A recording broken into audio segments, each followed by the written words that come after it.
pemirsa Tegar TV dimanapun Anda berada, kita lanjutkan dialog spesial kita bersama Ketua Aptisi 2B Lampung, Bapak Dr. Haji Firman Sahardian MSc, yang juga sebagai Rektor Dharma Jaya, IB Dharma Jaya, bersama Dr. Ahmad Farid, MM, Dewan Penasihat Aptisi Lampung, yang juga sebagai Rektor Universitas Malahayati. Sesi pertama, sesi kedua sudah kita lewati, kita sekarang berada pada sesi ketiga. Ini menarik ini, Pak Rektor.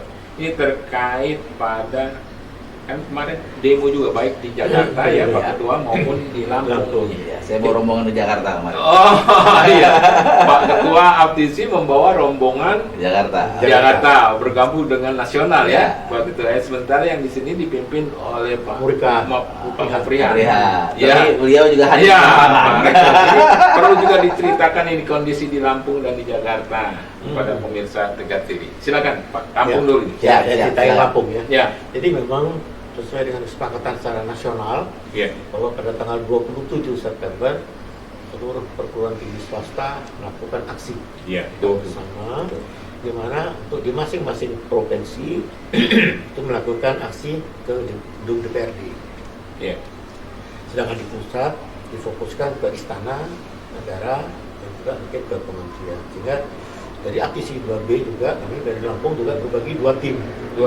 Satu tim satu rombongan yang berangkat ke Jakarta. Yang langsung dipimpin Pak Ketua Aptisi, Bapak Dr. Firmansyah, dan yang satu tim lagi ke Lampung.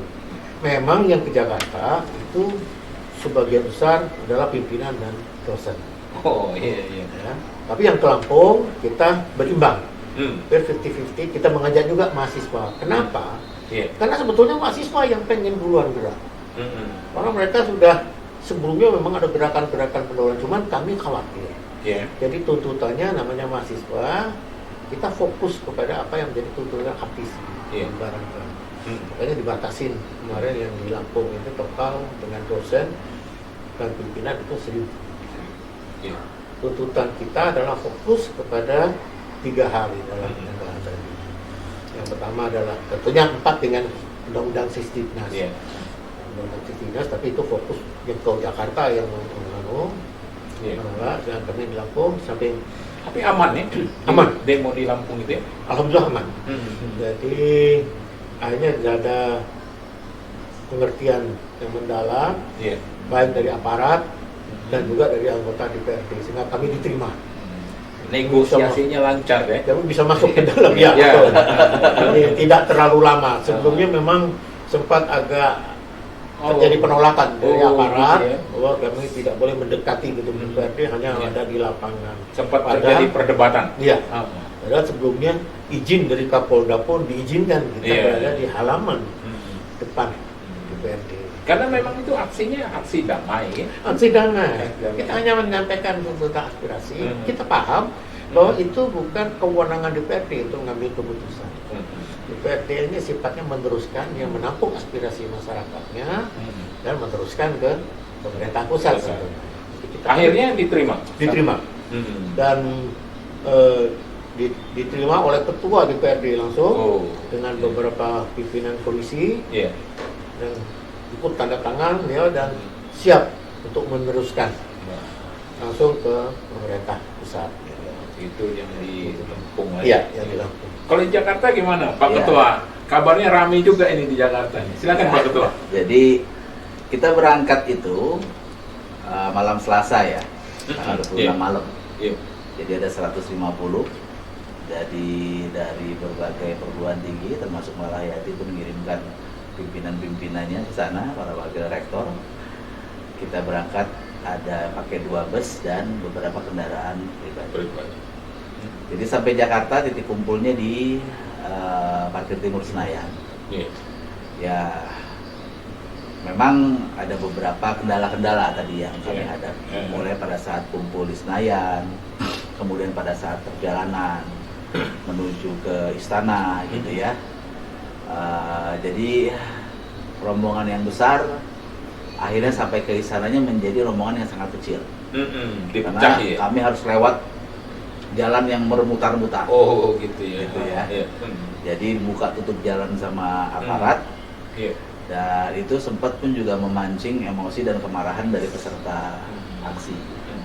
Karena kita sudah jauh-jauh hari menyampaikan pemberitahuan baik itu kepada Kapolri, kepada Kapolda, komunikasi dengan polisi pun juga sudah berkali-kali. Tapi pada saat pun di lapangan, ya akhirnya karena ada beberapa hambatan-hambatan, jumlah rombongan yang tadinya ada kurang lebih sekitar 60 sampai 70 bus, kurang lebih sekitar 3.500 lah peserta aksi, belum kendaraan kecil ya. Itu pada saat sampai di sana hanya tinggal sisa 10. Gitu ya. Karena terpisah maksudnya. Ya, karena terpisah dan kita kesulitan untuk bisa mendekat ke sana. Gitu loh. Nah, akhirnya diputuskan oleh ketua kita geser. Geser ke kementerian. Kita geser ke kementerian, kemudian kita adakan aksi di sana. Setelah itu diterimalah kita oleh kementerian. Yang dilalahnya, yang nerima itu direktur kelembagaan, eselon 2. Itu ya, saya nggak ngerti juga istilahnya kan. Pak Menterinya nggak ada. Ya, itu yang saya sampaikan bahwa selalu kita punya masalah dan kendala dengan Pak Menteri. Dan ini pun juga melihat bahwa bagaimana treatmentnya terhadap perguruan tinggi swasta. Gitu loh. Pada saat sudah tahu kita akan adakan aksi, paling tidak pun juga dia mempersiapkan dirinya untuk bisa jumpa dengan kita. Kita ini kan mau dialog, bukan pun juga mau apa gitu loh. Dan kalau seandainya yang diutus hanya eselon 2, mohon maaf dan pemulihan rasa hormat, beliau kan tidak bisa mengambil keputusan. Gitu kan? Betul. Gitu loh. Nah, itu pada saat kita sampai di sana, kita sampaikan apa yang menjadi keinginan dan aspirasi kita. Kemudian kita gerak lagi ke istana. Dan alhamdulillah kita diterima oleh ada perwakilan 25 orang diterima oleh kantor staf kepresidenan. Awalnya infonya Pak Muldoko yang akan terima langsung. Tapi karena tadi ada kondisi di lapangan dan Pak Muldoko pada saat kita sampai sana jam 4 sore itu ada kegiatan yang tidak bisa dia tinggalkan, akhirnya dia mengutus Deputi 2 Pak Abednego Taligan untuk jumpa dengan kita. Apa yang kita sampaikan kepada beliau adalah yang pertama, dari begitu banyak permasalahan yang kita hadapi, kunci problemnya hanya satu, yaitu Pak Menteri tidak bisa dan tidak mau diajak dialog. Jadi Pak Ketua, Pak Budi Jatmiko mengatakan hal yang sama, kemudian Pak Marzuki Ali pun juga katakan hal yang sama, bahwa sebagai seorang pejabat publik, dia harus siap membuka diri, gitu. Dia kan pejabat publik, membuka diri untuk dialog. Bukan tidak hanya dengan podcast saja atau apa, gitu kan, podcast melalui apa, kalau kita pun juga punya keluhan, sampaikan melalui melalui elektronik gitu ya. Kita kan butuh dialog, kita butuh bicara dalam menyelesaikan masalah itu. Dan beliau selalu menutup diri. Diundang, nggak pernah datang. Didatangi. Kemudian didatangi, nggak mau ketemu. Dan kita tidak pernah diundang untuk dialog, gitu. Nah, ini yang sebetulnya kita sampaikan. Dan kami ini masih punya pikiran yang positif bahwa Pak Presiden, kenapa kita datang ke Pak Presiden? Nadiem ini kan adalah anak buahnya Presiden. Kita berharap dia bisa, artinya pun juga ya mengarahkan anak buahnya ini, gitu loh. Karena masalah pendidikan ini bukan masalah main-main.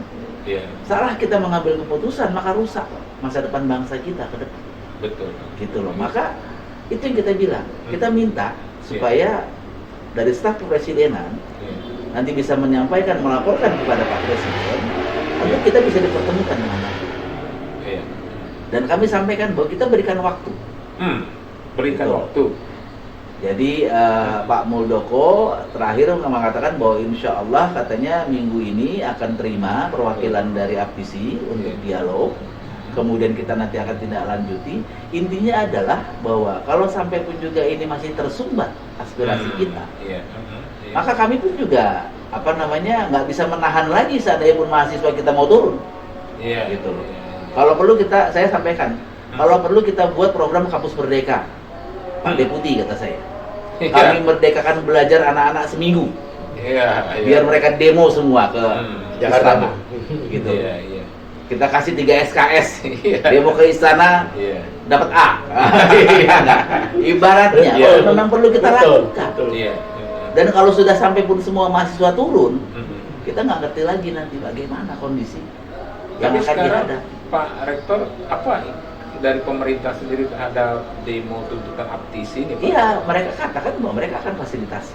Pak, Gitu. fasilitasi. Iya. Dan aptisi sedang Dan kita menunggu. bersyukur juga Hmm. bahwa tuntutan kita kepada DPR, maka kita pun juga kita nggak datang ke DPR karena DPR itu sudah sangat mendengarkan apa yang Oh, menjadi Aspirasi. tuntutan kita, aspirasi kita, dan bahkan para anggotanya bisa dilihat pada saat pun juga apa ada rapat dengar pendapat dengan menteri, dengan Nadiem Makarim ini banyak sekali pertanyaan-pertanyaan yang tidak terjawab gitu. Iya, iya, iya. Dan mereka menyesalkan, lucu gitu loh. Seharusnya yang namanya Undang-Undang Sisdiknas itu dibahasnya di Komisi 10. Dimasukkan melalui Komisi 10, kok masuknya ke balik tanpa pun sepengetahuan mereka. Oh, Mereka pun juga merasa tidak dihargai oleh Iya. Pak Nadiem ini. Nah, ini yang sebenarnya kami harapkan betul bahwa Presiden pun juga mau membuka mata terhadap masalah yang bukan masalah main-main. Tapi aptisi secara nasional masih menunggu keputusan atau perkembangan dari Iya, kita masih ini. berharap bahwa Iya. kita nggak perlu lagi turun ke jalan lah. Hmm. Kan toh yang kita minta juga nggak muluk-muluk, kita minta dialog dengan menteri. Iya. Gitu. Iya. Kita minta menteri mau mendengarkan aspirasi Iya. kita, dengan pun juga pikiran hati lapang dan Jernih. pikiran terbuka. Iya. Gitu. Untuk kemajuan bersama loh. Hmm. Tapi kenapa menutup diri? Nah itu yang menjadi pertanyaan.